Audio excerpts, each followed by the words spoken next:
FIFA আন্তর্জাতিক প্রীতি ম্যাচে নেপালের মুখোমুখি হবে বাংলাদেশ। জাতীয় স্টেডিয়ামে ম্যাচ শুরু রাত ৮টায়।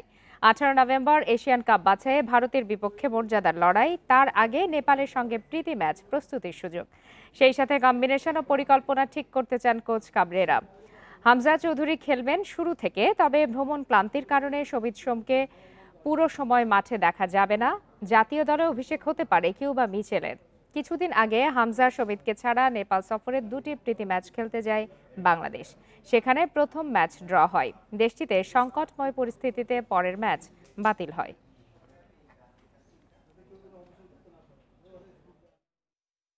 অনেকদিন প্র্যাকটিস করতেছি।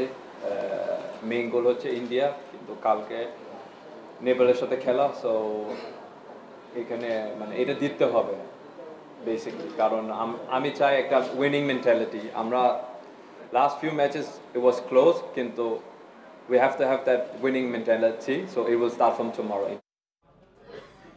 এই ম্যাচের বিষয়ে আরো বিস্তারিত জানাতে এই মুহূর্তে জাতীয় স্টেডিয়াম থেকে যোগ দিয়েছেন সহকর্মী পিয়াস সাহা।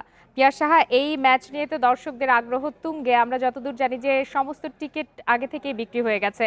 এই মুহূর্তে স্টেডিয়ামের পরিবেশ কেমন দেখছেন? দর্শকরা কি এরই মধ্যে আসতে শুরু করেছেন কিনা?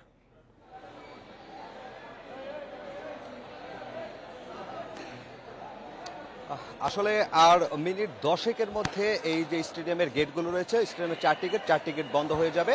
দর্শকদের জন্য আসলে বিকাল 3টা থেকে সন্ধ্যা 7টা পর্যন্ত প্রবেশ করার জন্য বাফুফে নির্ধারিত সময় দিয়েছিল এবং প্রথম 2 ঘন্টা 5টা সাড়ে 5টা পর্যন্ত দর্শকের তেমন চাপ দেখা যায়নি।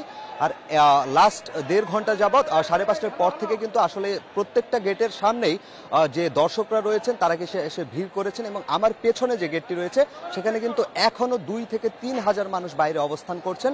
তারা কিন্তু আসলে স্টেডিয়ামে ঢোকার জন্য অপেক্ষা করছেন, কিন্তু হাতে আর সময় রয়েছে মাত্র 10 মিনিট। এই 10 মিনিটের ভিতরে আসলে এত লোক এইভাবে ঢুকতে পারবে নাকি, এত সমর্থক, সেটি নিয়ে একটি প্রশ্নের উঠতেই পারে।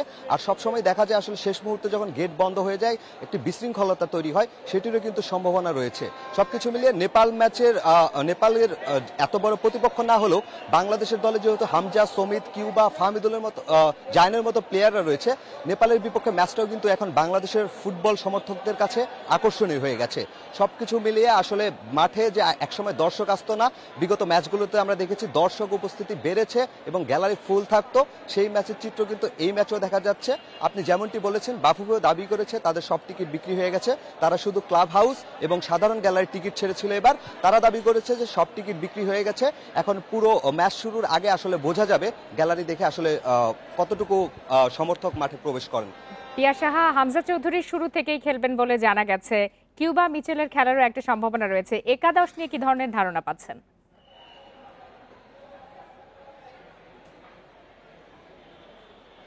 অলরেডি একটা একাদশ আমি জানতে পেরেছি। আসলে শুরুতে জানিয়ে রাখি, সমিত সোম স্টার্টিং করছে না, তাকে শুরুর একাদশে রাখা হয়নি। কিউবা মিচেলকেও শুরুর একাদশে রাখা হয়নি। আপনি যেমনটি বলছিলেন, হামজা চৌধুরী স্টার্ট করেছেন এবং তার সঙ্গে জায়ন আহমেদ স্টার্ট করেছে। সমিত সোম যেহেতু একটা লম্বা জার্নি করে এসেছে, তার আগে সে তার লিগের ক্লাবের হয়ে একটি ম্যাচও খেলে এসেছে।